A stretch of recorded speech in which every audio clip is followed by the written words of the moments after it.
So ECS is a bit tricky because I think that it's going to become a much greater part of the exam over time, maybe in 2 years from now. Now they just ask basic questions about ECS, so I'm keeping this in this other section. But it is very possible that one day I move this to an entire section on its own because ECS might grow in popularity at the exam. So what is ECS? It's a container orchestration service, and it helps you to run Docker containers on EC2 machines. The reason I think it's not that popular at the exam yet is because Docker is still a new technology for some, and so not everyone understands Docker, and it takes a bit of time to go over Docker. Here it's just an introduction to everything. So ECS is a bit complicated, convoluted, and it's made of multiple things now. It's made of what I call ECS core. It's just me calling it ECS core, but that's the original ECS, where you run Docker container and ECS on user provisioned EC2 instances. You have Fargate, and I don't think the exam asks for Fargate yet, but you run ECS again on AWS provision compute this time, so it's more serverless. In the first instance, you provision your own server. In the second one, you run it on Amazon server, so it's serverless. And then you have EKS to run ECS on Kubernetes that's provided by AWS. So if you want to use Kubernetes as an orchestration service, you can use EKS. And then finally, you have ECR, which is the Docker container registry hosted by AWS. So ECS and Docker, overall, they're very popular when you want to have microservices. So anytime you see microservice, you either think Lambda or ECS. And for now, I believe the exam will only ask you about ECS core and ECR. So this is what I'm going to view in this entire lecture. IAM security is supported and is very important. And the roles are at the ECS task level, but you'll see me speak about it again in this lecture. So what's Docker for now? Docker is basically a container technology, and it takes more than 2 minutes and 1 slide to explain Docker. So I'll just try to give you a high-level overview. But if you're really interested, you should learn about it online. I think it's a fascinating technology. And so you basically run a containerized application on any machine that has Docker installed. So first you containerize your application, and then it can run anywhere. And so basically, this is that portability, that Docker portability that is provided to us, that's really amazing. And so having containers allowing our application to work the same way anywhere, whether it be on your local laptop, on an EC2 machine, on an on-premise server, really anywhere is what makes Docker super popular.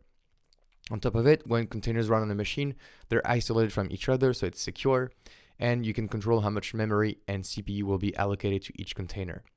You're also able to restrict network rules, so how these containers communicate with one another. And you may be like, oh, but this is just a virtual machine.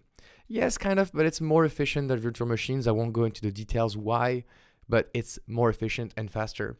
And a metric that you can see is that you can scale containers up and down very quickly in a matter of seconds, whereas virtual machines, per experience, they take a lot more time.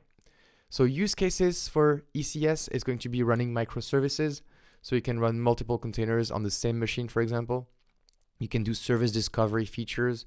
You have a direct integration with a load balancer, and I'm showing this to you in the next slide. And you have auto-scaling capability. You can also run batch processing or scheduled task. So you can run ECS containers to have on-demand, reserved or spot instances for EC2 instances. And you can also help migrate applications to the cloud using ECS, because if you Dockerize is the action of making a Docker container out of an application. If you Dockerize a legacy application that's running on-premise, then you can quickly move it after that to ECS, because your Docker container can run on ECS as well. So these are going to be the 3 use cases. So migration and microservices are going to be the most popular at the exam for sure. In terms of concept about how ECS works, you're going to run, for example, 3 EC2 instances. And the first thing we're going to define is an ECS cluster. And your ECS cluster is going to be a set of these EC2 instances. On top of it, you're going to define ECS services. And so service is basically an application. So it's an application definition, and you're going to be running on your ECS cluster. And this is where you're going to say how many applications you want running and the auto-scaling rules, etc., etc. And your ECS service is going to create ECS task alongside their definition. And so the tasks are going to be basically a Docker container running on your EC2 machine. And so they can be running on any machine of that cluster. So here I have, for example, 4, but you might always have 6. So for example, here I have 6 task container running on 3 EC2 machines. And as you can see, it is possible for the same service to run multiple times on the same EC2 machine. And that's provided as a capability by Docker. You can run not just one ECS service, but you can run another ECS service. And you don't need to know that it runs across all your EC2 machines. It can run maybe across 2 EC2 machines if you only have 2 task containers that you need. So it really gives you a lot of possibility around here.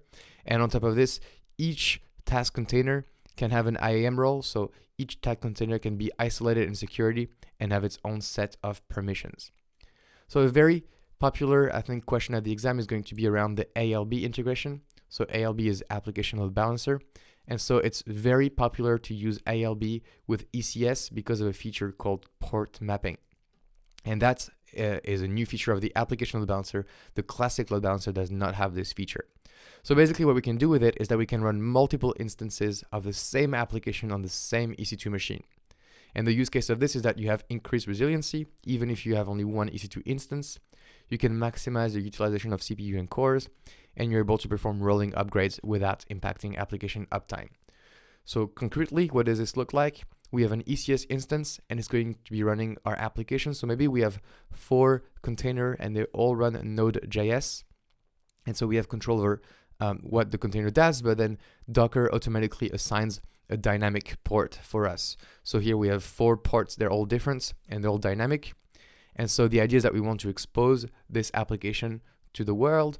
So for this, we have an application load balancer, and it's going to be exposed on port 80 for HTTP or 443 for HTTPS. And so our application load balancer, if it was a classic one, it would just map to one port 6789 and say, okay, there's only one application I can reach. But because of this dynamic port mapping feature, the application load balancer is super smart, and it will just redirect the traffic to each container with the right port. So using this architecture, you're basically able to run the same application or the same container many, many times over the same ECS instance, leveraging the dynamic port mapping of the application load balancer. So remember this. I think this is one of the main points of ECS that you need to remember for the exam. The other point you need to remember is how to set up ECS. So for this, you have to run an EC2 instance, and on it, you will install the ECS agent alongside the ECS config file. If you use an ECS ready Linux AMI, you already have the ECS agent installed on it and running, but you will still need to modify the config file. Now that config file is going to be what you need to know about. So there's 4 configs that you need to know about out of like maybe the 35 configs you have for this file, and I've got them for you right here. So the location of this file is /etc/ecs/ecs.config, and within it, to me, you have 4 settings you need to know about absolutely for the exam. The first one is ECS_cluster, and it's to say to the EC2 instance to which cluster it belongs. Then the second one is ECS engine auth data.